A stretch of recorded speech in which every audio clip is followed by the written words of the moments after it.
Ideology है ही नहीं। जब लोग बात करते हैं और स्पेशली कई दफा बात होती है, देखिए जी ये पार्टी जो है वो आइडियोलॉजिकल पार्टी है। ये क्या आइडियोलॉजी है? Fact of the matter is कोई आइडियोलॉजी नहीं है। There is only one ideology कि हमने लोगों के सरों के ऊपर पांव रखकर इक्तदार में कैसे आना है। सारी पॉलिटिकल पार्टीज का हमारा स्ट्रक्चर जो है वो ये है।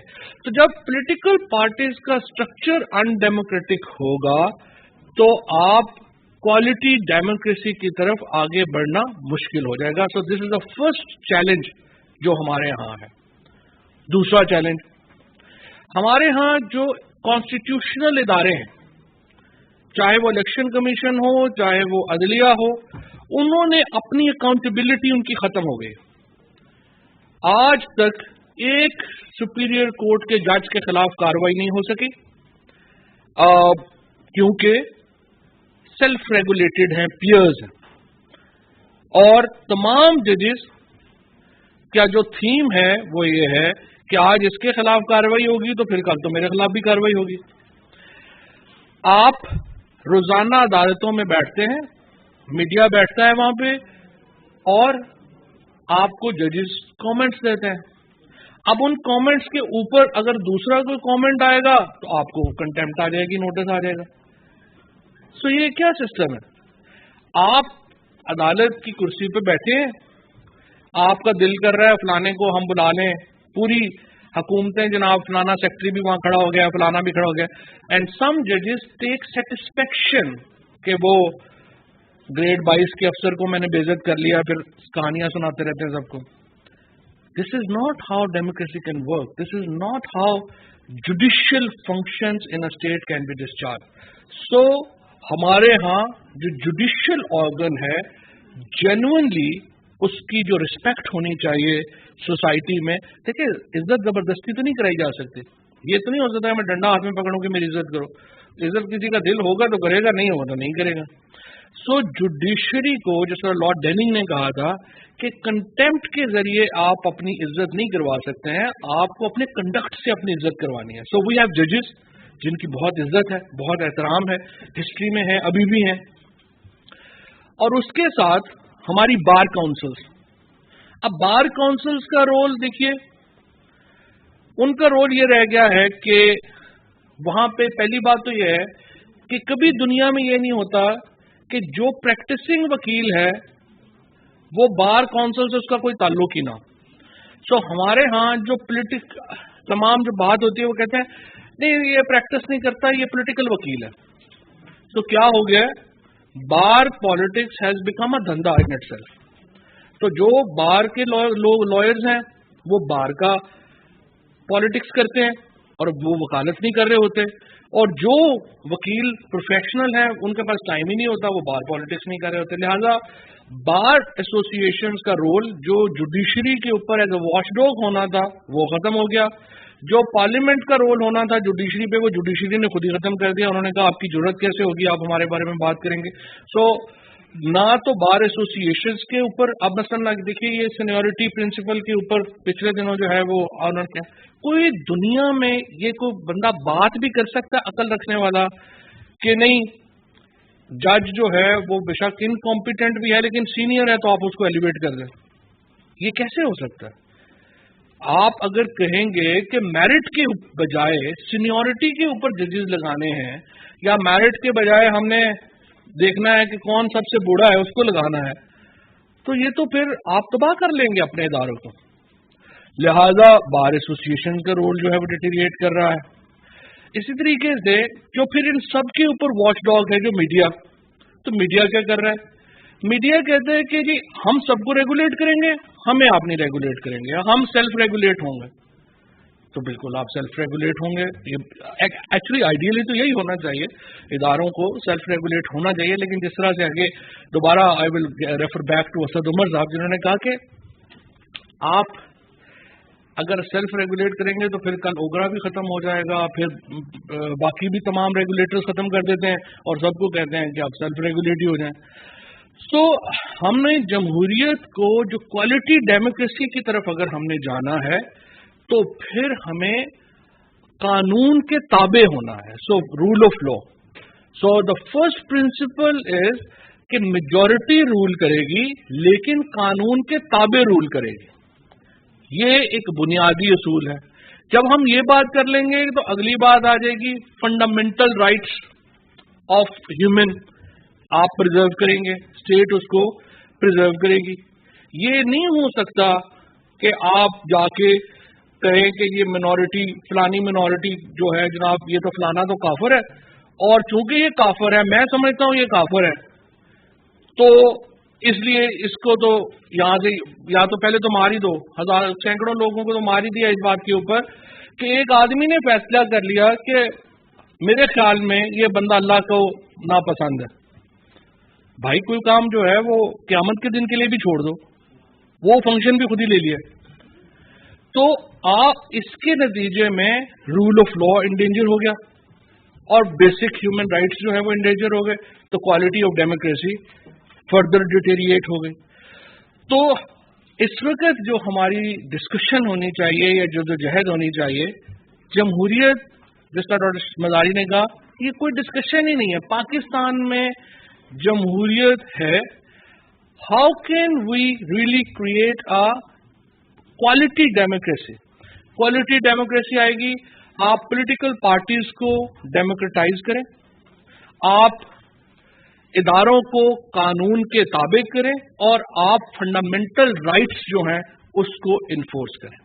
और ये मैं आपको एक चीज और मैं क्लियर कर दूं, हर चीज इमरान खान ने नहीं करनी.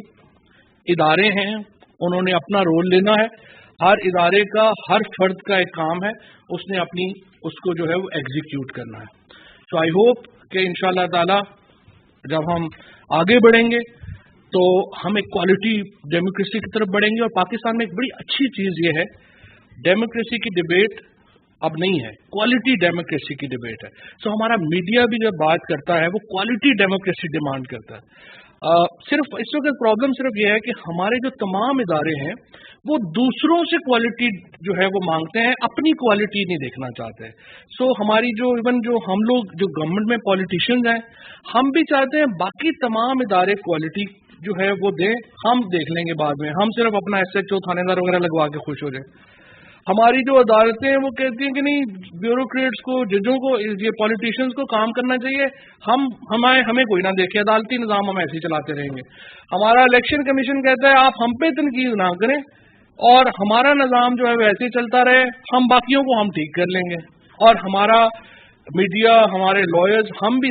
तो सिर्फ डिबेट पाकिस्तान में एक कदम आगे जाने की जरूरत है, और वो डिबेट आए कदम आगे जाने की ये जरूरत है कि हम अपने आप को कैसे जो है वो अपने आप को कैसे बेहतर कर सकते हैं, हम अपने आप को कैसे इन 3 जो बुनियादी असूल हैं उनके एक धारे में ला सकते हैं, और वो इंशाअल्लाह ताला पाकिस्तान में क्वालिटी डेमोक्रेसी का दिन होगा. बहुत शुक्रिया जी. वफाकी वजीर इत्तलाआत और नशरियात चौधरी फवाद हुसैन तकरीब से खिताब कर रहे थे. उन्होंने कहा कि असल ताकत इंफॉर्मेशन के पास है. जितनी जमहूरियत ज्यादा मजबूत होगी, इंफॉर्मेशन भी तगड़ी होगी. जमहूरियत का मतलब ही अवामी ताकत है. पाकिस्तान उन चंद ममालिक में शामिल है जहां एवोल्यूशन के जरिए जमहूरियत ने खुद को पनपने का मौका दिया है.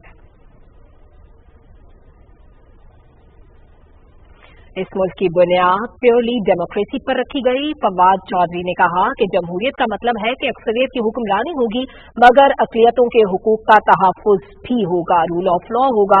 बुनियादी इंसानी हुकूक का तहफ़्फ़ुज़ यकीनी बनाने का हुकूमत वादा करेगी. पाकिस्तान में हमने बड़ी जिद्दोजहद की है. हमारा मीडिया दीगर ममालिक के मीडिया से ज्यादा खुद मुख्तार है. चौधरी फवाद हुसैन ने कहा कि फेक न्यूज पर 3-4 दिन से वज़ीर आज़म और वज़ीर इत्तलाआत पर तनकीद चल रही है, और कहा जाता है कि मीडिया नहीं, मीडिया को कानून के दायरे से बाहर नहीं होना चाहिए. और आईनी इदारों की अकाउंटेबिलिटी हमारे यहाँ खत्म होती जा रही है. इसको यकीनी बनाना होगा. क्वालिटी डेमोक्रेसी की बहस अब जरूरी है. इदारों को कानून के ताबे करना होगा. बुनियादी इंसानी हुकूक का तहफ़्फ़ुज़ करना होगा. हर काम इमरान खान ने नहीं करना, बल्कि इंडिविजुअली सबको अपनी जिम्मेदारियां पूरी करनी है.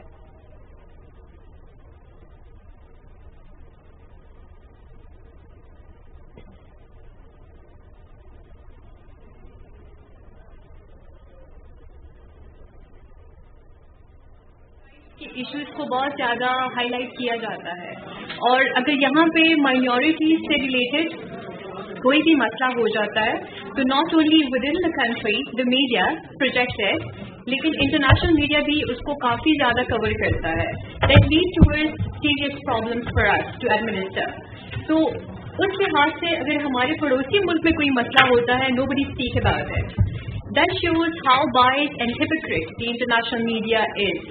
رائٹ, اگر ہم اپنے پڑوسی ملک کو دیکھیں انڈیا, تو وہاں پہ نہ صرف مائنورٹیز کے ساتھ مسئلہ ہو رہا ہے بلکہ وہاں پہ انڈینس کے ساتھ بھی بہت بڑا ایشو ہو رہا ہے. وہ تو اپنے انڈینس, اپنے اون سٹیزنس کو they don't allow them in terms of academics کہ وہ ریسرچ کرے, and that research which could potentially be very hostile towards the Indian government and RSS and the BJP agenda. لیکن اگر ہم Pakistani academia کو دیکھیں تو یہ مسئلہ یہاں پہ نہیں ہے. That shows how liberal, how authoritative we are within our own country. لیکن ہم لوگ خود کو ہمیشہ انڈر پریویلیج کرتے ہیں, سمجھتے ہیں. جمہوریت کے عالمی دن کے حوالے سے تقریب جاری ہے. پی ٹی وی نیوز سے فی الوقت اتنا ہی. دیگر خبروں یا ان کی تفصیل کے لیے وزٹ کیجیے ptv.com.pk. دیکھتے رہیے پی ٹی وی نیوز.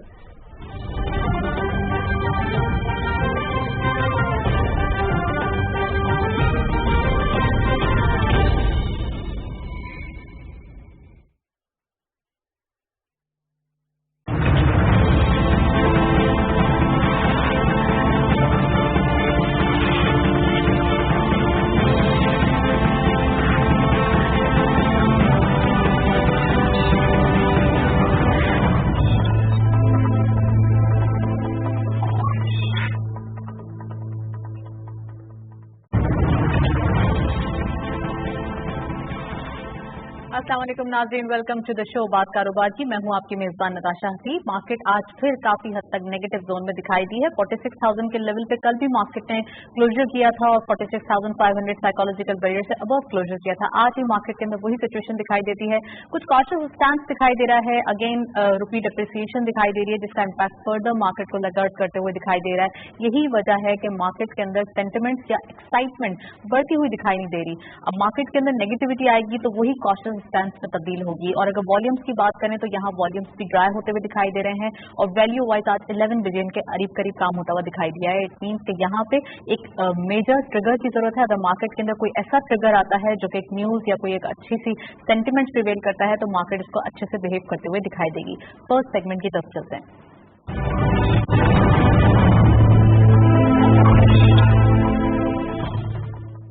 آج کی مارکیٹ کی پرفارمنس دیکھتے چلتے ہیں. کیا رہی پرفارمنس؟ اوپن ہوئی مارکیٹ 46,891.34 کے لیول پر. ہائی سائیکل مارکیٹ گئی 46,952.31.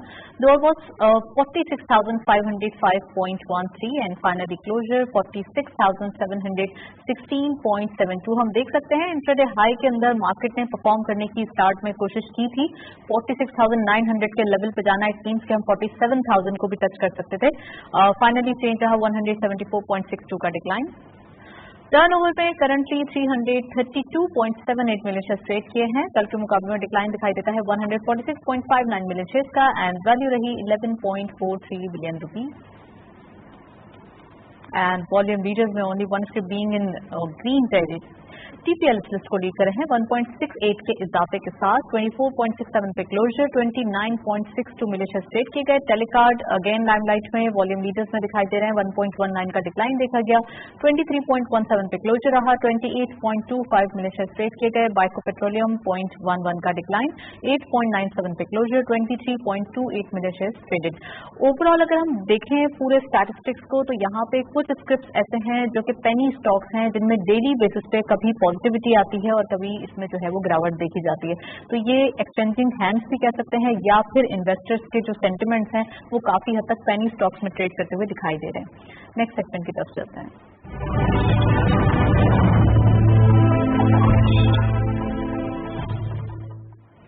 टॉपिक ऑफ द डे में आज हम बात करने वाले हैं इकोनॉमिक ग्रोथ के बारे में। गवर्नमेंट की अच्छी पॉलिसीज दिखाई दे रही हैं जिसके इम्पैक्ट बहुत पॉजिटिव आ रहे हैं। वो सेक्टर्स जो परफॉर्म नहीं कर पा रहे थे उनमें जब पॉलिसी आती है और उनकी परफॉर्मेंस देखें तो काफी हद तक चेंजेस दिखाई देते हैं। आज हमारे साथ एक्सक्लूसिव गेस्ट मौजूद हैं, उनको वेलकम करते हैं। डॉक्टर अयूब महर साहब हमारे साथ मौजूद हैं, आप इकोनॉमिस्ट हैं। अस्सलाम वालेकुम sir, welcome to the show. Thank you sir. सबसे पहले ये बताइए कि इकोनॉमिक ग्रोथ की बात हो रही है, पॉलिसीज भी आ रही हैं, कुछ पॉलिसीज पाइपलाइन में भी हैं।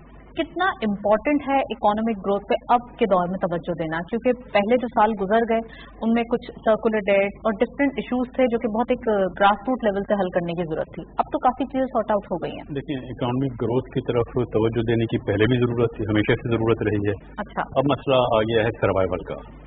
अब जो कंडीशन बन गई है, खुदा ना खास्ता अब अगर मजीद यही हालात रहे और ग्रोथ पर, वैसे भाई मैं बता दूं, ग्रोथ की जो हमारी रिक्वायरमेंट है वो तमाम इस पर एग्री करते हैं इकोनॉमिस्ट की। हमारी मिनिमम रिक्वायरमेंट जो है वो 7% GDP ग्रोथ की हमारी पर एनुअम रिक्वायरमेंट है।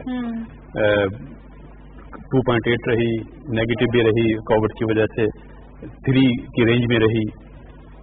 अभी जो टारगेट है इस साल के लिए वो 4.5% हमने 2022 के लिए टारगेट सेट किया है। एटलीस्ट ये अचीव होना चाहिए, इसमें कोई कॉम्प्रोमाइज नहीं होना चाहिए। बिल्कुल। अच्छा, होता ही है जब हम डिस्कस करते हैं ना, देखिए जब स्टॉक मार्केट से रिलेट करते हैं तो हम एक चीज इग्नोर कर रहे होते हैं। जो टोटल GDP ग्रोथ रेट है उसमें जो इंडस्ट्री का या मैन्युफैक्चरिंग का शेयर है वो 22% के करीब, 21-22% के करीब बनता है। जो मेजर हमारा स्टेक होल्डर है, जो मेजर शेयर है वो सर्विसेज से आता है, फिर एग्रीकल्चर भी है 20 के करीब, उसका भी शेयर है। तो पॉलिसीज जो बननी चाहिए उसमें ऐसा नहीं हो सकता कि हम अलग-अलग सेक्टर वाइज पॉलिसीज की बात करें। वो तो 20% तमाम मैन्युफैक्चरिंग सेक्टर क्या बनेगा। सर्विसेज सेक्टर बहुत इंपॉर्टेंट है, सर्विसेज सेक्टर पर कुछ प्रॉब्लम रही है, कोविड की वजह से क्लोजर रहे, वो भी एक प्रॉब्लम रही। तो ओवरऑल अगर हम 4.5% GDP ग्रोथ अचीव करना चाह रहे हैं तो हमें एक इंटीग्रेटेड पॉलिसी की जरूरत है। आइसोलेशन में वो पॉलिसी नहीं काम करेगी। राइट सर, आपने कहा कि कोविड के दौर में सर्विसेज सेक्टर ज्यादा मुतासर हुआ है। अगर हम बात करें IT इंडिविजुअल की तो हम देख रहे हैं कि अच्छी ग्रोथ दिखाई दे रही है। और अगर एग्जैक्टली, और अगर हम PTI के दौर की बात करें या गवर्नमेंट के दौर की बात करें तो 47% ग्रोथ स्पेसिफिकली IT सेक्टर के अंदर दिखाई दे रही है इन 3 years। IT सेक्टर है, टेलीकॉम में ग्रोथ नजर आएगी आपको, फार्मास्यूटिकल में डेफिनेटली ग्रोथ आई है। कुछ सेक्टर ऐसे थे जिन्होंने अच्छी परफॉर्मेंस की, उसके ऑब्वियस कॉजेज भी हैं उसके। लेकिन अब ये है कि अब उस स्टेज से हम निकल रहे हैं और ओवरऑल 4.4% जब अचीव करने जा रहे हैं। लेकिन अगर वो अचीव हो जाती है तो उससे फिर बहुत सारी चीजें खुद ब खुद अचीव हो जाएंगी। फिर आपके पास रेवेन्यू कलेक्शन के टारगेट भी आसानी से आप मीट कर लेंगे आप। फिर वो फंड जो है डेवलपमेंट के लिए भी यूज होंगे, पॉवर्टी एलिवेशन की तरफ भी आएंगे, हर चीज फिर वो लिंक होती है। वो उसके लिए हमें इंटीग्रेटेड पॉलिसी की जरूरत है। इस वक्त जो देखिए प्रॉब्लम जो नजर आ रही है, मौजूदा गवर्नमेंट खुद उसके मुतालिक कह चुकी है कि हमारा जो डेट्स का साइज है, डेट्स अनफॉर्चुनेटली वो मोर देन 95% ऑफ GDP हो चुका है, वो एक चैलेंजिंग है। अच्छा, उसमें फिर ये है कि वो रुपये की फॉर्म में अगर देखे जाएं तो जब भी डिप्रिसिएशन या डिवेल्यूएशन की बात होती है तो रुपये टर्म में तो वो बढ़ जाता है पेएबिलिटी। जब ज्यादा पेएबिलिटी होगी, ज्यादा खर्चा होगा, आपको टैक्स कलेक्शन ज्यादा करनी पड़ेगी, उसका नेगेटिव इम्पैक्ट आएगा। तो वो एक चैलेंजिंग चीज है, उसकी तरफ हमें तवज्जो देनी है। बहुत सारे कॉजेज हैं जिसमें एक कॉज अभी जो रिसेंटली डिस्कस किया गया है कि अफगानिस्तान का जो चेंज था गवर्नमेंट का, उसकी वजह से वहाँ देखिए वहाँ कुछ सैंक्शन लगाए इंटरनेशनली, जो उनके डिपॉजिट्स थे अफगान गवर्नमेंट के वो फिर अब फ्रीज कर दिए गए हैं। बिल्कुल। उसकी वजह से अगर वहाँ डॉलर की शॉर्टेज क्रिएट होती है तो पाकिस्तान ने तो क्या हम रुपये में ट्रेड कर लेंगे, पाकिस्तान ने तो फैसिलिटेट किया है, लेकिन उनको अगर डॉलर चाहिए तो ओपन मार्केट में जब वो बाई करेंगे तो डॉलर अप्रिशिएट करेगा। एक नेचुरल कॉज है। उसका नुकसान किसको होगा? नुकसान पहला नुकसान पाकिस्तान को होगा। हम करीब मुल्कों में वो मार्केट से वो डॉलर परचेज करेंगे जहाँ से उनको अवेलेबल होगा। वो उसका एक फिनोमेना है, वो असर सामने आएगा, जो आया भी आज आपने देखा भी है। उसका फिर इम्पैक्ट जो है मैं समझता हूँ स्टॉक मार्केट में भी रिफ्लेक्ट करेगा, उसका इम्पैक्ट इन्फ्लेशन रेट पे डेफिनेटली करेगा। राइट, मैं चाहती हूँ हमारे व्यूअर्स के लिए आप बताइए कि आज की मार्केट में डॉलर अपनी बुलंद तरीन सतह पर दिखाई दे रहा है। एग्जैक्टली। तो सर क्या रीजन है? क्या यही it is the one of reason या फिर इसके अलावा भी कोई? One of the reason. दूसरा जो रीजन है मैं समझ रहा हूँ कि उसमें देखिए अभी ये हुआ है कि पहले पाइपलाइन में हमारे फंड थे, अब हमारा जो फॉरेन एक्सचेंज रिजर्व है वो $27 बिलियन को क्रॉस कर गया है। इसमें वो जो IMF से जो लिक्विडिटी मैनेज करने के लिए आने थे कोविड के लिए, वो भी इसमें शामिल है। जो हमारा 500 मिलियन के करीब 6 ट्रांच में आना था, जो ट्रांच आनी थी वो आ चुकी है। अभी नेक्स्ट क्वार्टर में कोई इनफ्लोज नहीं है इस तरह के। अच्छा, जब नेक्स्ट पता है ये नॉन है, मार्केट को पता है कि नेक्स्ट में 3 महीने में तो इनफ्लो नहीं होना, आउटफ्लो होना है। एक्सपोर्ट हमारी इतनी नहीं है जितनी इम्पोर्ट्स हैं, आउटफ्लो तो होना है। तो मार्केट में ये सारी इन्फॉर्मेशन होती है, ट्रांसपेरेंट इन्फॉर्मेशन है, स्टेट बैंक भी रिलीज करता है, तो उसके बाद एक प्रेशर तो आना है उस पर। ये 2 मेन रीजन है। अच्छा, इन रीजन्स के लिए करना क्या है, जो लॉन्ग टर्म सोल्यूशन है सस्टेनेबल, वो ये है, आपके प्रोग्राम में मेरा ख्याल है मैं पहले भी डिस्कस कर चुका हूँ, एफडीआई पे हमें तवज्जो देनी होगी, एफडीआई पे तवज्जो देनी बहुत ज़रूरी है। और दूसरा ये कि एक्सपोर्ट की कम्पिटिटिवनेस को हमें इम्प्रूव करना है। एक्सपोर्ट हमारी जो है वो इस तरह से इम्प्रूव नहीं कर रही जो हमारी रिक्वायरमेंट है, जो रिक्वायरमेंट है उस तरह इम्प्रूव नहीं करते हुए दिखाई दे रही है। जब तक एक्सपोर्ट को हम इम्प्रूव नहीं करेंगे, एफडीआई को इम्प्रूव नहीं करेंगे, तो फॉरेन एक्सचेंज रिजर्व का इनफ्लो कहाँ से आएगा? सर, टेक्सटाइल ही सेक्टर ओनली वो ही रिस्पॉन्सिबल होता है तमाम एक्सपोर्ट के बर्डन का, इसके अलावा अब आईटी दिखाई दे रहा है। और कौन से सेक्टर्स हैं जिनको आप समझते हैं कि मोटिवेट करने की जरूरत है, आए एक्सपोर्ट्स के लिए आए, खासकर वैल्यू एडेड प्रोडक्ट्स के साथ? टेक्सटाइल का जो शेयर है वर्ल्ड वाइड ग्लोबल ट्रेड में वो डिक्लाइनिंग की तरफ जा रहा है। ये बेसिक प्रोडक्ट्स में आती है, प्राइमरी प्रोडक्ट्स में। वर्ल्ड वाइड जो है वो सेमी मैन्युफैक्चरिंग प्रोडक्ट या जो हाई टेक है जिसमें आईटी भी आता है, जो हाई टेक है उसका शेयर बढ़ रहा है। जो कंट्रीज कम्पिटिटिवनेस क्रिएट करती हैं और अपने नॉलेज बेस्ड प्रोडक्ट को इम्प्रूव कर लेती हैं, उनकी एक्सपोर्टेबिलिटी बढ़ा देती हैं, उनकी एक्सपोर्ट बढ़ती है। टेक्सटाइल में इतनी गुंजाइश नहीं है कि पूरे मुल्क का हम सिर्फ टेक्सटाइल पर ही डिपेंडेंट। हमें डाइवर्सिफाई करना होगा, हमें नॉलेज बेस्ड प्रोडक्ट पे आना है, आईटी पे आना है, केमिकल्स हैं, इंजीनियरिंग गुड्स है, ऑटो में कुछ इंप्रूवमेंट आई भी है। ये वो सेक्टर्स हैं जिसपे ये सर इस पर मजीद डिबेट करेंगे, लेकिन अभी हम देखते चलते हैं रिपोर्ट। गवर्नमेंट की परफॉर्मेंस दिखाई दे रही है, 3 इयर्स परफॉर्मेंस में कुछ पॉलिसीज हैं जिनका इम्पैक्ट आया है, तो कैसी रही है ग्रोथ? आप रिपोर्ट देखें फिर वापस आते हैं। 25 जुलाई 2018 को होने वाले आम इंतखाबात के नतीजे में कायम होने वाली पाकिस्तान तहरीक इंसाफ की हुकूमत ने अपने दौरे हुकूमत के 3 बरस मुकम्मल कर लिए हैं। वज़ीर-ए-आज़म इमरान खान की दिहाइयों पर मुहित सियासी जिद्दोजहद ने तहरीक इंसाफ को न सिर्फ मुल्की बल्कि आलमी सतह पर खूब मनवाया है। तहरीक इंसाफ ने अपने इंतखाबी मंशूर में मईशत, एहतसाब, तर्ज हुक्मरानी और सिफातकारी के शोबे से मुताल्लिक जो भी वादे और ऐलानात किए, वज़ीर-ए-आज़म ने उनमें से बेशतर पूरे करके खुद के अवामी वज़ीर-ए-आज़म होने का सबूत दिया है। इक़्तिदार में आने के बाद से वज़ीर-ए-आज़म के लिए असल मुश्किल मईशत को सहारा देना था। आपकी नौमौलूद हुकूमत को तकरीबन 20 अरब रुपए के खसारे का सामना था, जबकि पाकिस्तान दिवालिया होने को था क्योंकि बैरूनी खर्च की अदायगी के लिए रकम नहीं थी। सऊदी अरब, मुत्तहिदा अरब अमारात और चीन के आगे आने से पाकिस्तान को जबरदस्त सहूलत मयसर हुई। हुकूमत की जानिब से एहतसाब पर भी खासा जोर दिया जाता रहा है और वज़ीर-ए-आज़म इमरान खान कहते रहे हैं कि वो एहतसाब पर कोई समझौता नहीं करेंगे, चाहे उनकी हुकूमत ही न चली जाए। एक और उभरते हुए प्लेटफॉर्म स्टॉक एक्सचेंज की बात करें तो तमाम छोटे बड़े ताजिरों में एतमाद आ चुका है कि अगले 2 साल मजीद मार्केट 100 इंडेक्स में अच्छा कारोबार करती नजर आएगी। हुकूमत ने मईशत को दोबारा बेहतरी की पटरी पर डाल दिया है, जिसका अहम आशारिया स्टॉक मार्केट में तेजी का रुझान है। हुकूमत पाकिस्तान की रोशन ख्याली और जिद्दत पसंदी की तर्ज पर उठाए इक़दामात की बदौलत 100 इंडेक्स का कारकर्दगी की बुनियाद पर अव्वलीन नंबरों पर आना और साथ इंडेक्स में गुज़श्ता अरसे की निस्बत बेपनाह इजाफा होना कामयाब हुकूमती पॉलिसीज की एक झलक है। एग्जैक्टली फिनोमिनल पॉलिसीज दिखाई देती हैं, जिसी के इम्पैक्ट हम देख रहे हैं ज्यादातर आते हुए दिखाई दे रहे हैं। इसके साथ साथ अगर हम बात करें कोविड के चैलेंज होने के बावजूद जैसे जैसे डिसीजंस लिए गए हैं वही डिसीजंस जो हैं हमारे लिए अभी इम्पैक्ट देते हुए दिखाई दे रहे हैं। अगर हम बात करें टेक्सटाइल की, इसकी परफॉर्मेंस, इसके जो ऑर्डर्स हैं फर्दर पाइपलाइन में है, कितना ज्यादा इम्पैक्ट करेंगे, डॉक्टर साहब हमारे साथ मौजूद हैं, उनसे मजीद बात करेंगे। सर मैं चाहूंगी पहले आप टेक्सटाइल सेक्टर के ऊपर कॉमेंट करें, फिर बाद में गवर्नमेंट की पॉलिसी। टेक्सटाइल में हमारा 1-2 साल का एक्सपीरियंस रहा है कोविड के दौरान भी कि हमारी वॉल्यूम वाइज भी और वैल्यू वाइज भी एक्सपोर्ट बढ़ी, लेकिन उसमें एक बहुत अच्छा हमें सबक सीखना चाहिए। उसमें हमारे जो प्राइमरी गुड्स हैं, इंटरमीडिएट गुड्स, जिसमें यार्न है और फैब्रिक है। अच्छा। यार्न और फैब्रिक में हमारी एक्सपोर्ट डिक्लाइन किया था उसने इन 2 में, लेकिन गारमेंट्स में, बेड लिनन में, बेडशीट्स में, फिनिश प्रोडक्ट्स में, उनमें हम बहुत रैपिडली ग्रोथ हुई थी हमारी। उसमें रीजन क्या था कि ये जो इंटरमीडिएट प्रोडक्ट्स हैं, जो फैब्रिक्स है और यार्न है, ये हम एक्सपोर्ट करते थे, हमेशा से एक्सपोर्ट में उसकी डिमांड थी। कोविड के दौरान में जहां हम एक्सपोर्ट करते थे जिन कंट्रीज में, जिसमें बांग्लादेश और दूसरी कंट्रीज शामिल है, वहां डिक्लाइन आया तो उन्होंने हमारी प्रोडक्ट ये वाली ऑर्डर कम कर दिए। यही प्रोडक्ट फिर हमने फिनिश गुड्स में कन्वर्ट की और कन्वर्ट करके जब हाई वैल्यू पर एक्सपोर्ट की गई।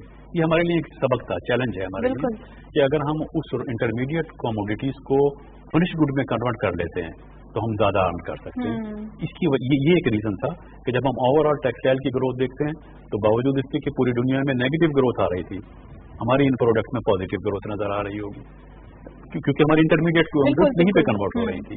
तो यही पॉलिसी अगर हम कंटिन्यू रखें और फिनिश गुड में कन्वर्ट करने के बाद सेल करें तो टेक्सटाइल में मेरा ख्याल है इंप्रूवमेंट सस्टेनेबल रहेगी। कॉटन की प्रोडक्ट का भी इशू था जो अभी ज्यादा जो है वो एक कॉटन का देखिए एग्रीकल्चर से वो एक ताल्लुक रहता है। हमारी रिक्वायरमेंट वैसे बाय द वे जो मिनिस्ट्रीज की रिपोर्ट रही है वो 15 मिलियन बेल की हमारे पास कैपेसिटी है और हमारी मैक्सिमम जो रही है आउटपुट टेक्सटाइल की वो 12 मिलियन बेल को क्रॉस नहीं करती, 12 मिलियन बेल को क्रॉस ही नहीं करती। अगर 7-8 हो जाए तो डेफिसिट है, फिर हमें कॉटन को इंपोर्ट करना पड़ता है। बिल्कुल, ये मैं मीडियम स्टेबल की बात कर रहा हूँ। अच्छा। जो लॉन्ग स्टेबल कॉटन है कुछ प्रोडक्ट्स में वो भी यूज होती है, लॉन्ग स्टेबल हमारे यहाँ प्रोड्यूस नहीं होती, हमें 1 या 2 मिलियन बेल जो है वो इंपोर्ट करनी पड़ती है। सर आपने जिक्र किया टेक्सटाइल सेक्टर का, अब मैं बात कर लेती हूँ गवर्नमेंट की वो पॉलिसीज जो अब डे बाय डे आती हुई दिखाई दे रही हैं, कुछ पॉलिसीज पाइपलाइन में भी हैं। कितना इम्पोर्टेंट था कोविड के चैलेंज होने के बावजूद और जैसी एक सेंसिटिव आईसीयू में रहती हुई इकोनॉमी उनको मिली थी उसके बाद, क्योंकि अगर आप बात करें 25 जुलाई जब इलेक्शन हुए 2018 के अंदर और उसके बाद जो डॉलर बढ़ता हुआ दिखाई दिया तो एक उसको कंट्रोल करना बड़ा मुश्किल था, हमारे पास ट्रेड डेफिसिट मौजूद था, करंट अकाउंट खसारे में था, ये तमाम चीजों को टैकल करना और अब की परफॉर्मेंस कैसे इसका मवाजना करेंगे? देखिए अगर इसको आप इंटीग्रेट करें ना, सब चीजों को लिंक करें, मैं बात इन्फ्लेशन से शुरू करें। इन्फ्लेशन का आपका 8% फिगर रहा है अब तक, 8%।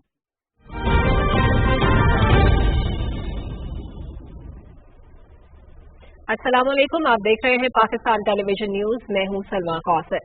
नाजरीन, वज़ीर आज़म के नुमाइंदा खुसूसी मौलाना ताहिर अशरफी ने मीडिया से गुफ्तगू की है, उन्होंने क्या कहा आपको सुनवाते हैं। बिस्मिल्लाहिर्रहमानिर्रहीम, अल्हम्दुलिल्लाहि रब्बिल आलमीन, वस्सलातु वस्सलामु अला खातिमिल मुरसलीन व अला आलिहि व अस्हाबिहि अजमाइन। आप तमाम हजरात का, उलमा का, सहाबी दोस्तों का शुक्रिया। पिछले 2-3 दिन से एक प्रोपेगेंडा किया जा रहा है और इससे पहले गुज़श्ता हफ्ते यकसा कौमी निसाब के हवाले से बहुत ज़्यादा शोर किया गया, बिलावजह प्रोपेगेंडा किया गया और अब भी कुछ लोग जो है इस हवाले से लगे हुए हैं। मुझे गुज़श्ता रोज़ एक क्लिप सुन के बड़ा ही अजीब लगा कि एक शख्स कह रहा था कि छोटे छोटे बच्चों को जो है आप नाज़रा कुरान पढ़ाना चाहते हैं, उनको रट्टा लगाना चाहते हैं। तो मुसलमानों का जो बच्चा है वो तो पैदा जब होता है तो उसके कान में ला इलाहा इल्लल्लाह मुहम्मदुर रसूलुल्लाह की अजान दी जाती है, अल्लाह अकबर की सदा दी जाती है। तो कल ये भी कहेंगे ये भी बंद कर दो, परसों आप ये कहेंगे और फिर एक किसी से सुना कि जी ये खातिमुन नबिय्यीन का लफ्ज़ क्यों लिखा जा रहा है। तो ये जितने फितने हैं इन फितनों का इलाज यही है कि हम पाकिस्तान के आइन और पाकिस्तान की जो असास है ला इलाहा इल्लल्लाह मुहम्मदुर रसूलुल्लाह और हमारा आइन कुरान और सुन्नत के ताबे है, उसके मुताबिक आगे बढ़ते रहेंगे। ये इंतहा पसंद लोग हैं, ये कहते तो मौलवी को इंतहा पसंद है, लेकिन ये खुद इंतहा पसंद हैं कि जो नहीं चाहते कि पाकिस्तान के अंदर एक निज़ाम तालीम हो ताकि पाकिस्तान मजबूत हो। पाकिस्तान के अंदर पाकिस्तान का जो नौजवान है उसे इस्लाम की तालीमात से आगाही हो ताकि वो किसी ऐसी ताकत के हाथों यरगमाल न बने, ऐसी जमात, ऐसे गिरोह के हाथों जो उसे इंतहा पसंदी और दहशतगर्दी की तरफ ले जाए। जब आप खुद कुरान और हदीस को जानने वाले होंगे, आप खुद कुरान और हदीस को मुतालिया करने वाले होंगे, आपका कुरान और हदीस से एक रबत होगा तो आपको फिर गुमराह करना आसान नहीं रहेगा। हमने बहुत बड़ी दहशतगर्दी की जंग 20 साल लड़ी है और उसका एक सबब यह था कि हमारी नौजवान नस्ल के सामने जो इस्लाम की हकीकी तस्वीर है वो मसक करके पेश की जा रही थी। आप जितने भी नौजवानों से मिले जो उस वक्त गिरफ्तार हुए या जो वापस आए, तो आप उनसे जब बातचीत करते हैं तो आपको अंदाजा होता है। ये तो एक बहुत बड़ा कारनामा है मौजूदा हुकूमत का कि नाज़रा कुरान बच्चों को पढ़ाया जाए और अकीदा ख़त्म नबूवत के हवाले से रसूलुल्लाह सल्लल्लाहु अलैहि वसल्लम के नाम के साथ खातिमुन नबिय्यीन के लफ्ज़ का जो इजाफा है, ये इजाफा नहीं है बल्कि ये तो असल है। जब फितने उभर रहे हैं तो उन फितनों के मुकाबले के लिए जिस तरह एक वक्त के अंदर कैमरा जो था वो उसकी रील होती थी और उसमें पता नहीं क्या क्या होता था, और अब जो है इसके अंदर फिल्म भी देख लेते हैं आप, इसके अंदर आप तस्वीर भी बना लेते हैं, वीडियो भी बना लेते हैं। तो इसी तरह जो जदीद फितने हैं उनके मुकाबले के लिए शरीयत इस्लामिया की रूह से जो इक़दामात किए जा रहे हैं वो उनकी ज़रूरत है। और आखिरी बात जो बड़ी ज़रूरी और अहम है वो ये है कि ये जो प्रोपेगेंडा किया जा रहा है या ये एक तासुर फैलाने की कोशिश की जा रही है कि पाकिस्तान के अंदर नए नो मुस्लिम जो है उसका रास्ता बंद किया जा रहा है, ये एक बड़ा अफसोसनाक अलमिया है। ये अलमिया है कि हकायक हम नहीं बताते। हकायक ये हैं कि तजावीज़ वजारत कानून की, जैसा कि वफाकी वजारत मजहबी उमूर ने उसकी वजाहत की है, लेकिन ना कोई बिल ऐसा पास हुआ है, ना ही कोई ऐसा बिल पाकिस्तान में पास हो सकता है जो कुरान और सुन्नत की तालीमात के खिलाफ हो। पहले मरहले के अंदर ये जो बिल है ये मौजूद है इस तजावीज़ की सूरत में, एक बिल वजारत मजहबी उमूर के पास, और अभी तक वहां पड़ा हुआ है। और वफाकी वजीर मजहबी उमूर जो है नूरुल हक कादरी साहब, जो इस वक्त मुल्क में नहीं है, उनकी तरफ से बाकायदा एक वजाहत भी जारी हुई है कि भाई ऐसी कानून साजी हो ही नहीं सकती जो कुरान और सुन्नत के खिलाफ हो। आप मुझे बताइए, एक शख्स इस्लाम में दाखिल हो जाता है, आप कहते हैं 3 महीने उसको ले जाए जी अदालत चेक करे ये मुसलमान तक नहीं, वो फौत हो जाता है उस दौरान, तो उसे की तदफीन कैसे होगी? वो जो पहले मजहब पे था उसके मुताबिक होगी कि इस्लाम के मुताबिक होगी? लाजमी बात है कि इस्लाम जबर का कायल नहीं है। ये मैं जो दो चीजों को मिक्स करने की कुछ लोग कोशिश कर रहे हैं। एक है किसी को जबरन मुसलमान बनाना, इस्लाम जबरन किसी को मुसलमान बनाने का कायल नहीं है। एक है कि कोई खुद मुसलमान होना चाह रहा है उसका रास्ता रोकना, इस्लाम इसकी भी इजाजत नहीं देता। इंशाअल्लाह उलमा की मुशावरत से, मशाइख की मुशावरत से जबरन, ये भी एक बहुत बड़ा पाकिस्तान के खिलाफ प्रोपेगेंडा है। कोई एक वाकया होता होगा साल में, 2 होता होगा कि किसी जगह पर, और वो भी इस्लाम का मसला नहीं है, अंदरून सिंध के अंदर वो वडेरे और मजारे का मसला है।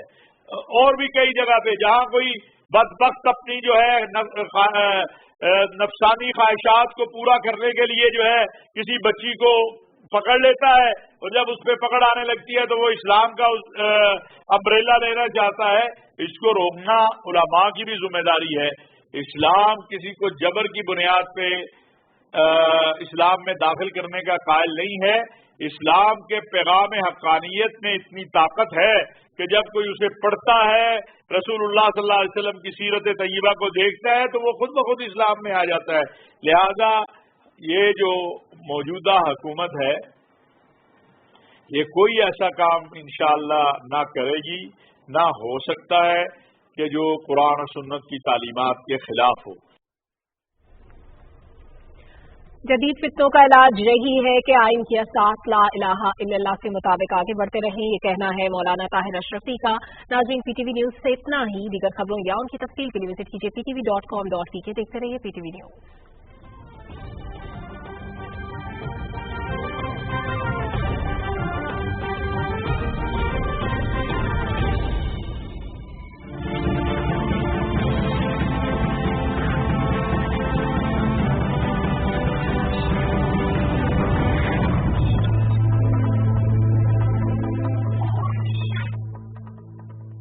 ब्रेक से पहले बात कर रहे थे नाज़रीन पॉलिसीज के बारे में, गवर्नमेंट की पॉलिसीज के बारे में। डॉक्टर साहब हमारे साथ मौजूद हैं, उनसे मज़ीद बात करेंगे। सर, पॉलिसीज जो आ रही हैं और अब हम देख रहे हैं, खासकर अभी जो refinery policy in principle policy दी गई है जिसमें कुछ नुकात हैं जिन पर जो है वो बातचीत होगी और उसके बाद उसे इम्प्लीमेंट किया जाएगा।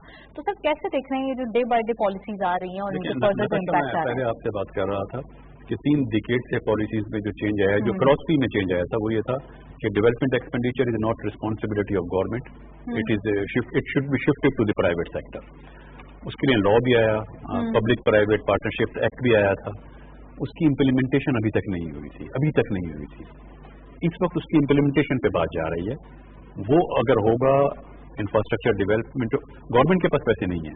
अब तो दुनिया में कहीं भी नहीं होता कि गवर्नमेंट इंफ्रास्ट्रक्चर डेवलपमेंट करे, प्राइवेट सेक्टर ही करता है. लॉ मौजूद था, लॉ में कुछ प्रॉब्लम थी, पार्लियामेंट में इस साल फरवरी में दोबारा उसको अमेंडमेंट की गई. उसकी इम्प्लीमेंट होती है और प्राइवेट सेक्टर आके इंफ्रास्ट्रक्चर डेवलप करता है, आपके पोर्ट्स का, शिपिंग का, ये तमाम चीजें जब डेवलप होती हैं, एनर्जी का, वाटर एंड सैनिटेशन का, तो उसके बाद ये it is one of the other requirement for FDI. एक तो हमने कहा ना लॉ एंड ऑर्डर की सिचुएशन थी, स्टेबिलिटी थी, पॉलिटिकल स्टेबिलिटी थी, ये इंफ्रास्ट्रक्चर भी रिक्वायरमेंट है. ये जब आप डेवलप कर लेंगे और प्राइवेट सेक्टर के थ्रू करना पड़ेगा, अब बजट में इसके लिए गुंजाइश नहीं है, फिस्कल स्पेस नहीं है हमारे पास. उस लॉ को इम्प्लीमेंट करें प्रॉपरली, इंफ्रास्ट्रक्चर की रिक्वायरमेंट पूरी हो जाएगी तो एफडीआई आएगी. अगर हम इन पॉलिसीज पे फोकस नहीं करेंगे तो फिर यकीनन हमें मतलब फेस करनी पड़ेगी प्रॉब्लम. सर, आपने कहा कि वो पॉलिसीज जो कि बहुत पहले से ही काम होना शुरू हो गया था, वो इम्प्लीमेंट नहीं हुई थी. इम्प्लीमेंट का जो बहुत सारे रीजन हो सकते हैं, उसमें मैं समझता हूँ 2 बहुत इंपॉर्टेंट रीजन मैं उन जिनको कंसिडर करता हूँ. एक तो political instability through out the period रही, चेंजेस आती रही, पॉलिसीज चेंज होती रही, स्टेबिलिटी नहीं थी. तो वो जब स्टेबिलिटी ना हो तो वो इम्प्लीमेंट नहीं हो सकता था. दूसरा करप्शन, क्योंकि जब ये ह्यूज इन्वेस्टमेंट होती है इंफ्रास्ट्रक्चर में, और वो इन्वेस्टमेंट ये पोर्टफोलियो इन्वेस्टमेंट तो नहीं है कि आए शेयर खरीदे, जब दिल चाहा बेच दिए. इंफ्रास्ट्रक्चर में जो इन्वेस्टमेंट होती है उसकी फिजिबिलिटी रिपोर्ट जो बनती है वो तो आने वाले 30 सालों के लिए बनती है, 20, 25, 30 सालों के लिए बनती है. तो उसके लिए इन्वेस्टर्स को भी श्योरिटी चाहिए होती है कि मैं अगर 20, 30 साल, 40 साल के लिए इन्वेस्टमेंट कर रहा हूँ, जो मेरी रिकवरी 30, 40 साल में होगी, तो क्या स्टेबिलिटी तो रहेगी, कोई श्योरिटी तो होगी, कोई अनसर्टेनिटी होनी चाहिए. हमारे साथ और कॉल मौजूद है शाहिद अली हबीब साहब, CEO ऑफ आरिफ हबीब, उनको वेलकम करते हैं प्रोग्राम में. अस्सलाम वालेकुम sir, welcome to the show. जी वालेकुम सलाम, thank you so much. Sir, सबसे पहले ये बताइए कि मार्केट के बारे में, मार्केट से स्टार्ट करते हैं. पाकिस्तान स्टॉक एक्सचेंज की परफॉर्मेंस कुछ नेगेटिव जा रही है. वीक का स्टार्ट पॉजिटिव नोट पे होता है, लेकिन हम देखते हैं डे बाय डे आके इन्वेस्टर्स कॉशियस हो जाते हैं. रुपी डेप्रिसिएशन स्टार्ट हो रही है और काफी हद तक कंटिन्यूस है. ऐसा क्यों हो रहा है सर? जी, रुपी डेप्रिसिएशन की वजह तो आपको पता है कि थोड़ा इम्पोर्ट का बिल थोड़ा बढ़ रहा है हमारा, और जो हमारा ट्रेड डेफिसिट FY21 में था अराउंड $29-30 बिलियन था, उससे बहुत ज्यादा एक्सपेक्टेड किया जा रहा है FY22 का, और वो मंथली नंबर्स में भी उसका एविडेंस हो रहा है. तो जिसकी वजह से रुपी डेप्रिसिएशन हो रहा है. और क्योंकि स्टेट बैंक पुराने दौर की तरह अब नहीं कर सकते, वो जो उनके पास डॉलर्स होते हैं उसको यूज किए जाएं to stabilise the exchange rate, तो इसकी वजह से जाहिर है एक फ्लेक्सिबल एक्सचेंज रेट आपको पता है हो गया है मार्केट बेस्ड, जिसकी वजह से इम्पैक्ट हो रहा है. तो higher import is driving the devaluation. Right. And further क्या एक्सपेक्ट कर रहे हैं सर? पॉलिसी रेट अनाउंसमेंट है 20th of this September. क्या एक्सपेक्टेशन है आने वाले दिनों में? कितने बिप्स जो है वो अपसाइड जा सकते हैं या फिर स्टेटस को रहेगा? देखिए, हमारा तो जाहिर है नेगेटिव रियल इंटरेस्ट रेट चल रहा है, तो वो तो हम बिकॉज हमें कोविड का पीरियड चल रहा था और अभी भी थोड़ा बहुत चल रहा है, तो उसकी वजह से एक हमें दुनिया भर में पॉलिसी रेट बहुत नीचे हैं. तो अगर हम जाहिर है ग्लोबल जो चल रही है हर जगह, उसको अगर हम फॉलो करें तो नहीं बढ़ाना चाहिए. हर जगह नेगेटिव रियल इंटरेस्ट रेट है, लेकिन जाहिर है हमने एक्सचेंज रेट को तो गवर्नमेंट स्टेट बैंक खुद नहीं मैनेज कर रही. स्टेट बैंक तो एक फ्री मार्केट की तरह मैनेज हो रहा है ये एक्सचेंज रेट.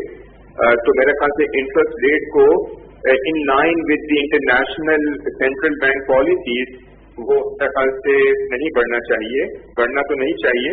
अब अगर बढ़ता भी है तो मेरे ख्याल से स्टेट बैंक ने मेरे ख्याल से वादा किया है कि वो मेजर्ड और ग्रेजुअल होगा.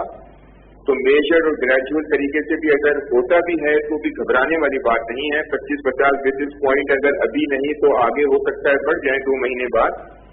It will not seriously impact the overall financial borrowing.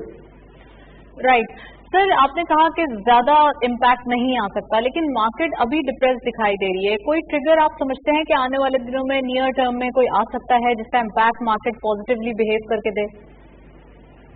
देखिए, नियर टर्म इम्पैक्ट ये हो सकता है कि अगर हमारा करंट अकाउंट डेफिसिट जो है, जो कि फिगर अभी आने वाला है, वो तो जाहिर है हो ही जाएगा. तो हमें पता ही है कि वो इम्पोर्ट क्या था, एक्सपोर्ट क्या था और रेमिटेंस क्या था. जो सितंबर का जो होगा वो अगर हमारा काबू में हो जाए, because it is the only thing which is affecting the market. Not only this but also US Pakistan relationship, जो कि जाहिर है आपको पता होगा कि 2 दिन पहले जो एक ब्रीफिंग हुई थी यूएस के स्टेट सेक्रेटरी ने, उन्होंने कहा था कि हमें रिव्यू करना होगा पाकिस्तान के साथ रिलेशनशिप.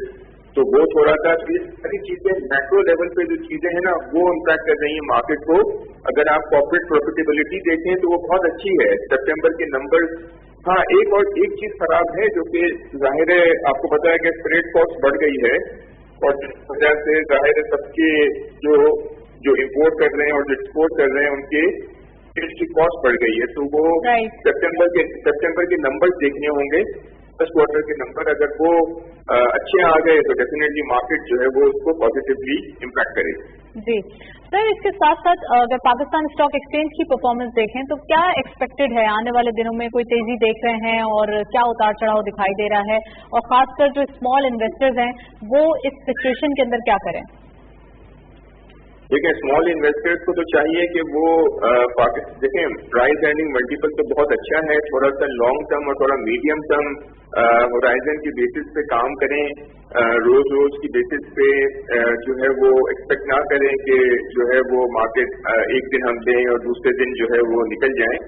6 से 8 महीने का, 1 साल का होराइजन रखें. तो मेरे ख्याल से ये मार्केट के जो नंबर्स हैं ये बहुत सस्ते हैं और इसमें जो है वो बहुत ज्यादा पोटेंशियल है बढ़ने का. तो आप 15-20%, 22% का पोटेंशियल रिटर्न एक्सपेक्ट कर सकते हैं over a period of time, over 1 year. तो क्योंकि हमारे प्राइस अर्निंग मल्टीपल इस वक्त जो है ना वो 6 से आ गया है. अगर FY22 की अर्निंग्स के मुताबिक अगर हम करें तो it is very low. It is one of the lowest price earning multiple in the history of Pakistan stock exchange. तो ये बहुत ही, ये कितना अट्रैक्टिव और कितना ज्यादा अट्रैक्शन दे पाएगा इन्वेस्टर्स को, खासकर फॉरेन इन्वेस्टर्स को? देखिए, फॉरेन इन्वेस्टर्स क्योंकि बहुत सारी मार्केट्स में काम कर रहे होते हैं तो वो वहाँ पे इमर्जिंग मार्केट बहुत अच्छा परफॉर्म कर रही हैं. तो फॉरेन इन्वेस्टर्स तो जाहिर है आपको पता होगा कि आउटफ्लो बहुत ज्यादा हुआ है पाकिस्तान की मार्केट में, क्योंकि दूसरी मार्केट की परफॉर्मेंस अच्छी रही है. लेकिन क्योंकि लोकल इन्वेस्टर्स के पास जो है वो ऑप्शंस जो है वो या तो फिक्स इनकम है या रियल एस्टेट है या जो है वो बैंक डिपॉजिट है, तो उनके लिए तो ये अच्छा ऑप्शन है. लेकिन फॉरेन इन्वेस्टर्स के लिए क्योंकि जब हम फ्रंटियर मार्केट में जाएंगे तो हमारी एक्टिव कवरेज होगी, और एक्टिव कवरेज जब होगी तो कंपनीज की जो ग्रोथ है, अर्निंग ग्रोथ, वो बहुत ही अच्छी है. तो मेरे ख्याल से वो उस वक्त डेफिनेटली हमारी मार्केट में एक्टिवली इन्वेस्ट करेंगे और उसमें पोटेंशियल बहुत है. फार्मास्यूटिकल में हो गया, कंज्यूमर सेक्टर में हो गया, इसके अलावा दूसरी जो ग्रोथ सेक्टर्स हैं उसमें बहुत ही ज्यादा पोटेंशियल है.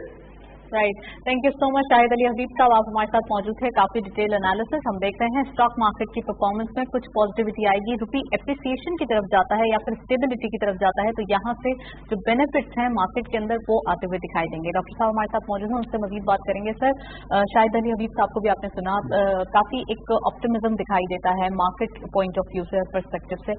आप क्या कहते हैं कि इकोनॉमी की जो एक कंडीशन दिखाई दे रही है, अब पॉजिटिविटी की तरफ जो जा रहे हैं, रुपी का कितना बड़ा रोल? शाहिद साहब ने मेरे ख्याल में एक चीज जो इंडिकेट की है वो उन्होंने इंडिकेट कर दी है बातचीत में.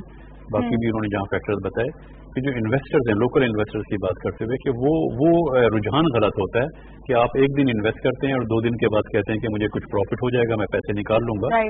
कम से कम 6 माह के प्लान बना कर आए. इन्वेस्टर्स हैं ना, तो इन्वेस्ट करें. It is not a trading basically, कि आज मार्केट गिर गई है तो आपने कहा नुकसान हो गया है. ऐसा नहीं होता. एक दिन गिर, मार्केट में करेक्शन भी आती है, मार्केट अप एंड डाउन होती है.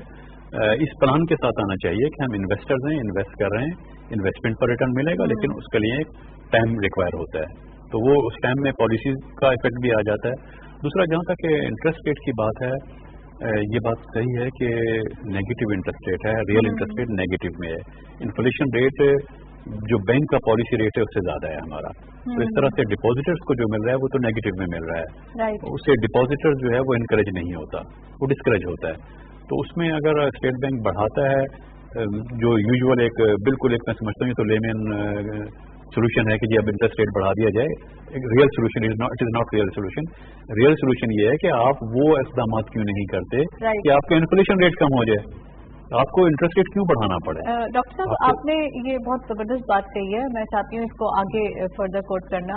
जो हमारे गवर्नर साहब हैं रजा बाकिर साहब, वो काफी एक हम कहते हैं कि डिसीजन बहुत ज्यादा जबरदस्त तरीके से लेते हैं और टाइमली लेते हैं, मतलब मिस नहीं करते टाइम को। सर, इसके साथ साथ जो आज की न्यूज आ रही है वो स्टेट बैंक ऑफ पाकिस्तान ने $1.2 बिलियन जो है वो इंजेक्ट किए हैं ताकि डॉलर को एग्जैक्टली स्टेबल किया जा सके, रुपये को एप्रिसिएशन की तरफ लाया जाए। तो इस कमेंट को आप जरा प्लीज जरा देखें, इसको बताएं। नहीं, अच्छी पॉलिसी। देखिए, दुनिया भर में जो सेंट्रल बैंक्स होते हैं वो इस तरह मार्केट को इस तरह फ्री मैकेनिज्म पे नहीं छोड़ा जाता। स्टेट बैंक का रोल है, guardian of the money market, उसको डिफाइन किया जाता है ना।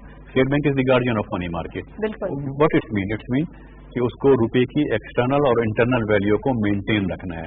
इंटरनल वैल्यू को मेंटेन रखने का मतलब होता है इन्फ्लेशन को कंट्रोल करना है। एक्सटर्नल वैल्यू को मेंटेन रखने का मतलब होता है जो डॉलर और दूसरी करेंसी से उसकी एक्सचेंज रेट है उसको मेंटेन रखना है। तो उसको मेंटेन रखने के लिए सेंट्रल बैंक पॉलिसीज बनाते हैं, इसी तरह की पॉलिसीज करते हैं, फॉरेन करेंसीज को इंजेक्ट करते हैं। वो ठीक है, इंजेक्ट करने से फर्क पड़ेगा, मैं उससे एग्री कर रहा हूँ, लेकिन प्रॉब्लम इज शॉर्ट टर्म फर्क पड़ेगा, रियल सस्टेनेबल नहीं होगा। सस्टेनेबल उसी सूरत में कि इनफ्लो ऑफ फॉरेन एक्सचेंज जहां से होता है उन चीजों को सपोर्ट किया जाए, एफडीआई है, एक्सपोर्ट है, वो उनको किया जाए, उन चीजों पर डिपेंड किया जाए। सर, आपको याद होगा जब ये अमेंडमेंट एक्ट आए थे कुछ स्टेट बैंक ऑफ पाकिस्तान में, उसमें one of the amendment act ये भी था कि हमें इन्फ्लेशन पर काबू पाना है और ये हमारा टारगेट है। तो सर, कितना टारगेट अचीव कर पा रहे हैं हम? नहीं, अनफॉर्चुनेटली अगर उस टर्म में देखा जाए तो टारगेट अचीव नहीं हो रहा, क्योंकि इन्फ्लेशन तो जब ये पॉलिसी आई थी उस वक्त इन्फ्लेशन रेट आज से कम था। अच्छा, इन्फ्लेशन रेट उस पॉलिसी के आने के बाद इन्फ्लेशन रेट बढ़ा है, 3% से 8% हुआ है, 4% से 8% हुआ है। तो ये कहा जाए उस पॉलिसी की वजह से कंट्रोल हो गया है, उस अपरेंटली कंट्रोल नहीं हुआ। लेकिन इन सेंस मैं कहता हूँ, जब अगर स्टेट बैंक की अथॉरिटी से बात करेंगे वो भी यही कहेंगे, जितना बढ़ा है ना, अगर वो पॉलिसीज के जरिए इंटरवीन ना करते तो इससे ज्यादा बढ़ जाता। क्योंकि जब तो कोविड था और कोविड के दिनों में 7% किया गया, तो अब तो काफी टाइम उन्होंने कंट्रोल किया। पॉलिसीज, अपनी पॉलिसीज ने जितना बढ़ सकता था उतना नहीं बढ़ा। दुनिया भर में मैं भी आपको बता चुका हूँ ना, फूड इन्फ्लेशन 10% से ज्यादा बढ़ गया है। फूड इन्फ्लेशन का अभी इम्पैक्ट आपके यहाँ वो इम्पैक्ट नहीं आया। तो पॉलिसीज का ज़ाहिर इफेक्ट तो आ रहा है, लेकिन वो सस्टेनेबिलिटी नहीं, पॉलिसी शॉर्ट टर्म है। जैसे आपने कहा $1.2 बिलियन अगर इंडेक्ट कर देते हैं, $1 मिलियन इंडेक्ट करते हैं, तो उससे शॉर्ट टर्म स्टेबिलिटी आ सकती है, लेकिन it is not a real solution. And what is the solution? Solution is you will have to develop the sustainable sources of foreign exchange inflows. Right, उसी तरह में होगा। आरडीए से कितना हम बेनिफिट ले पा रहे हैं, जो रोशन डिजिटल अकाउंट है? आरडीए से बेनिफिट इस सेंस में हो रहा है, देखें जो इन्फ्लोस था, वर्कर्स के रेमिटेंसेस थे, वो आ रहे थे, पहले भी आ रहे थे, अभी भी आ रहे हैं। अच्छा, पाकिस्तान में वो ज़ाहिर है पाकिस्तानी वर्कर हैं, अपना पैसा अल्टीमेटली तो पाकिस्तान ही लाते हैं। आरडीए की वजह से जो बेनिफिट एक हुआ है कि पहले लाने में जो रुकावटें थी वो खत्म हो गई, रुकावटें खत्म हो गई, उनको फैसिलिटेशन मिली है, वो आराम से अकाउंट भी खोल सकते हैं, वो अकाउंट यूटिलाइज भी कर सकते हैं, उस अकाउंट को पाकिस्तान में कंज्यूम भी कर सकते हैं। इवन अभी कल की जो अमेंडमेंट है उस अमाउंट के अपने डिपॉजिट के अगेंस्ट अगर वो चाहें तो लोन भी ले सकते हैं, हाउसिंग के लिए भी लोन ले सकते हैं। अच्छा, तो वो उनको फैसिलिटेट किया गया है। पहले आज के दौर में अकाउंट खोलना मुश्किल नहीं होना चाहिए था, लेकिन मुश्किल था पाकिस्तानियों के लिए। अच्छा, जो बाहर रहते हैं, ये आरडीए के जरिए उनको फैसिलिटेट किया गया कि वो दुनिया में कहीं भी बैठे हों आराम से पाकिस्तानी बैंक में अपना अकाउंट खोल सकते हैं, अपना अकाउंट खोल सकते हैं, यहाँ पे इन्वेस्ट कर सकते हैं, स्टॉक मार्केट में जा सकते हैं और इसके साथ साथ लोन ले सकते हैं, लोन ले सकते हैं। राइट, तो सर कितना हेल्पफुल होगा ओवरसीज पाकिस्तानीज के लिए ये इनिशिएटिव, क्योंकि इससे पहले नहीं लिया गया, तो इससे क्या एक्सपेक्टेशन होंगी, कितना ज्यादा हम जो है वो रेमिटेंसेज या आरडीए से जो है वो अपनी रेमिटेंसेज पहले भी थे। रेमिटेंसेज में मसला ये था कि वो फिर ऑफिशियल चैनल से नहीं आते थे, फिर इकोनॉमी में यूज नहीं होते थे। अब वो ऑफिशियल चैनल से आएंगे, उसकी रिकॉर्ड कीपिंग होगी प्रॉपरली, वो इकोनॉमी में यूज हो सकेंगे और खुद डिपॉजिटर्स के लिए फायदा होगा कि वो भी फैसिलिटेट हो सकेंगे। उनको कुछ छुपाना नहीं है, कुछ हाइड नहीं करना, यूटिलाइज करें, कंज्यूम करें, इन्वेस्ट करें, फैमिली को देना चाहें वो दें, गाड़ी ले लें, रियल एस्टेट में इन्वेस्ट करना चाहें घर ले लें, उनको सब उनको ईज हो गया उनके लिए भी। अब उनके लिए अलाउ है। ये ईज ऑफ डूइंग बिजनेस का एक इंडिकेटर है, ये बहुत पहले होना चाहिए था। दूसरे आज के IT के दौर में अकाउंट खोलना क्यों मुश्किल है? ये तो मुश्किल नहीं होना चाहिए, फैसिलिटेट करना चाहिए। आप घर बैठे हुए अकाउंट खोलें, दुनिया में कहीं बैठे हो, आप अर्न कर रहे हैं, पैसे कमा रहे हैं, आप अकाउंट खोलें बैंक में और वो पैसा आप ट्रांसफर कर सकते हैं अपनी कंट्री में। इसको तो इजी होना चाहिए। सर, हम इकोनॉमिक ग्रोथ की जब बात करते हैं तो यहाँ पे बिजनेसेस की बात करते हैं, at the same time employment generation की भी बात करते हैं। तो कितना ज़्यादा इम्पोर्टेंट है अभी नौजवानों के लिए एम्प्लॉयमेंट जनरेट होना जो अभी एम्प्लॉयमेंट पे नहीं है या फिर जिनके पास नौकरियाँ नहीं हैं? देखिए, अगर ग्रोथ नहीं आएगी, ग्रोथ का डायरेक्ट रिलेशन है, और जो मैं 7% आपसे शुरू में कह रहा था, 7% वो एक लिमिट है कि अगर लेस देन 7% अगर ग्रोथ होती है तो ग्रोथ जरूर होगी लेकिन पॉवर्टी रिड्यूस नहीं होगी। That is the reason. Poverty क्यों हो रही है? पॉवर्टी को हम एक लफ्ज में कह देते हैं ना, poverty. There are 2 reason of the poverty, वो दोनों जमा होकर पॉवर्टी में कन्वर्ट होते हैं, एक अनएम्प्लॉयमेंट, दूसरा इन्फ्लेशन। तो हमें एम्प्लॉयमेंट को जनरेट करनी होगी अगर पॉवर्टी रिड्यूस करना चाहते हैं, और पॉवर्टी रिड्यूस करना चाहते हैं तो ग्रोथ पे ही जाना होगा। ये लिंक हैं तीनों चीजें। तो एम्प्लॉयमेंट ऐसे जनरेट नहीं होगी, एम्प्लॉयमेंट के लिए ग्रोथ ही बेसिकली एम्प्लॉयमेंट जनरेट करेगी। राइट, चलें इस पर मजीद बात करेंगे, नेक्स्ट सेगमेंट की तरफ चलते हैं।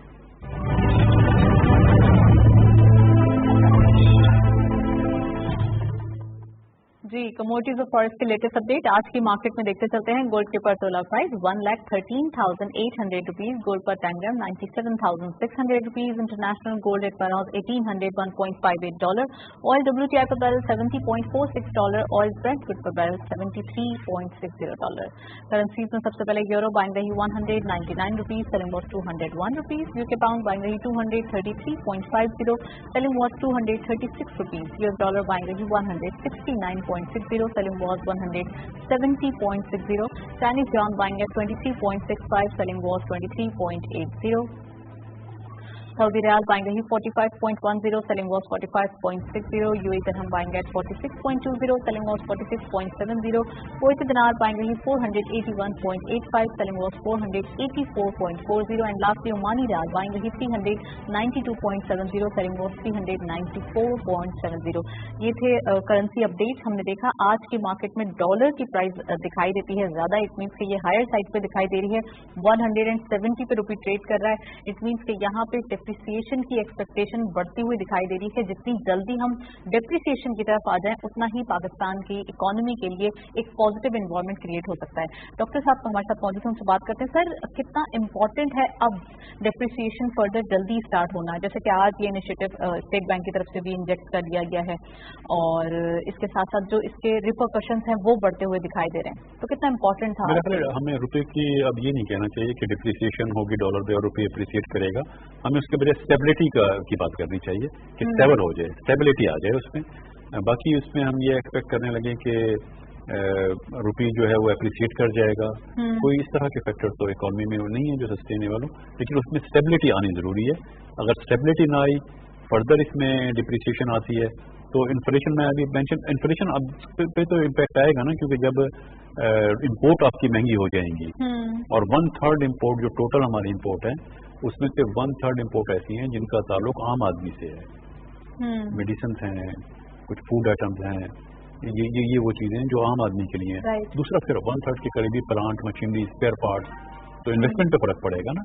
प्लांट मशीनरी, स्पेयर पार्ट्स के महंगे होने का मतलब है इन्वेस्टमेंट की कॉस्ट बढ़ जाएगी। राइट, न्यू इंडस्ट्रीज कितनी लगना इम्पोर्टेंट है इस सिचुएशन में कि आने वाले दिनों में जो है वो इम्पोर्ट पर काबू पाया जा सके, एक तो ये बात, और दूसरा ये कि जो इम्पोर्ट आइटम्स हैं वो नॉन एसेंशियल हैं या एसेंशियल आइटम्स अभी भी इम्पोर्ट हो रहे हैं? नहीं, मेरे ख्याल में नॉन एसेंशियल अब नहीं हम कह सकते, सब एसेंशियल हैं, सारे आइटम एसेंशियल हैं। जो हम कैलकुलेशन करते हैं ना और कमोडिटी वाइज बताते हैं कि ये प्रोडक्ट रोक दें, वो प्रोडक्ट भी मैं समझता हूँ नॉन एसेंशियल नहीं है। एसेंशियल है या नॉन एसेंशियल है इसका डिसीजन तो कंज्यूमर्स को लेना है जिसने वो बाई करनी है। दूसरा ये कि जो आपने एक बड़ा इंपॉर्टेंट की बात की है कि जी नई मशीनरी, नए प्लांट, नई इन्वेस्टमेंट, नई इंडस्ट्री का इंडस्ट्रियलाइजेशन उसमें हो रही है, कुछ इन्वेस्टमेंट हो रही है जो सीपेक के थ्रू भी हो रही है, चाइनीज के थ्रू भी हो रही है, लोकल उसमें नहीं आ रहा है, लोकल इन्वेस्टमेंट में कमी है, लोकल्स को हमें अट्रैक्ट करना है। लोकल्स को भी अट्रैक्ट करना है। चाइनीज इन्वेस्टमेंट आ रही थी के थ्रू नई इंडस्ट्री आ रही है, उसकी thank you so much sir, आप हमारे साथ मौजूद थे, काफी डिटेल एनालिसिस। आज हमने इकोनॉमिक ग्रोथ के ऊपर बात की, काफी हद तक पाकिस्तान स्टॉक एक्सचेंज की परफॉर्मेंस के ऊपर, और इसके साथ साथ गवर्नमेंट की जो 3 years परफॉर्मेंस थी उसके कितने पॉजिटिव इम्पैक्ट आए हैं, जो पॉलिसीज दे रहे हैं डेली बेसिस पे, डे बाय डे जो न्यू पॉलिसीज आ रही हैं वो कितना पॉजिटिव साबित हो रही है। दैट्स ऑल, प्रोग्राम को वाइंड अप करते हैं। बात कारोबार की टीम के साथ इजाजत दीजिए, अल्लाह हाफिज।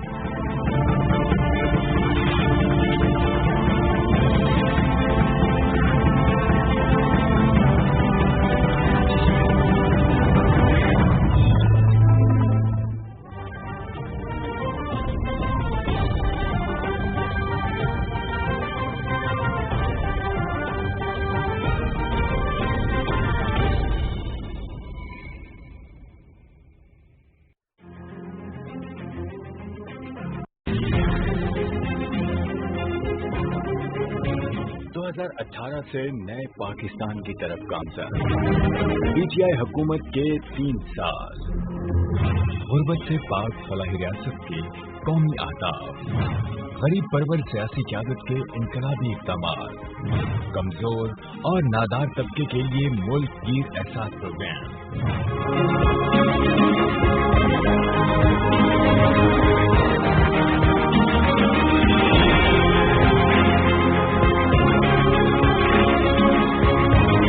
खतरात में सेहत आमा और मुआशी बहाली के लिए आलमी सतह पर कामयाब हिकमत अमली।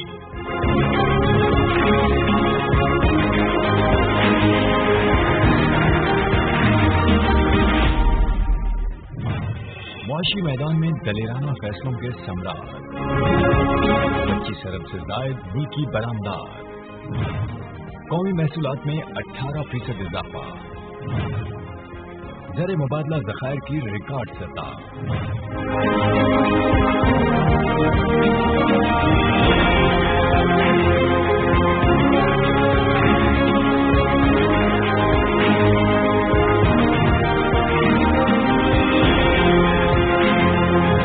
मुल्क भर में हाउसिंग प्रोजेक्ट्स के लिए मुल्की तारीख में पहली बार कमर्शियल बैंकों से छोटे और सस्ते कर्जों की फराहमी का आगाज। वज़ीर आज़म का विजन, साफ और सर सब्ज पाकिस्तान।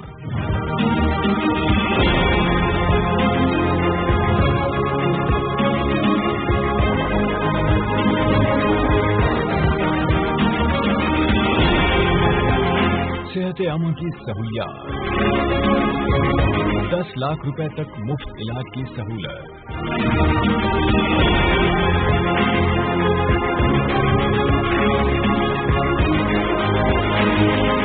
प्राइमरी सतह तक यकसा तालीमी निसाब का नफाज और कई काबिल जिक्र इक़दामात।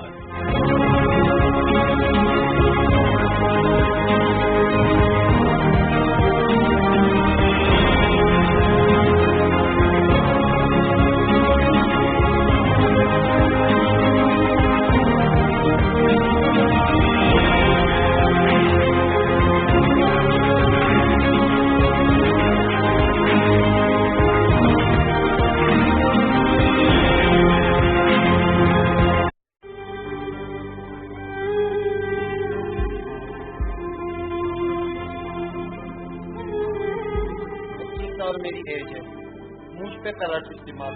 अभी तो मेरा पेशेंट भाई छोटा बच्चा था, वो 8-9 साल का, दोनों आंखें उसकी बर्बाद हुई। क्या करेगा वो बच्चा?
अस्सलाम वालेकुम नाज़रीन, आप देख रहे हैं पाकिस्तान टेलीविजन न्यूज के अपने टावर के साथ। मैं हूँ रिजवान अली अहमद और मैं हूँ सलमा कौसर। नजर डालते हैं हेडलाइंस पर।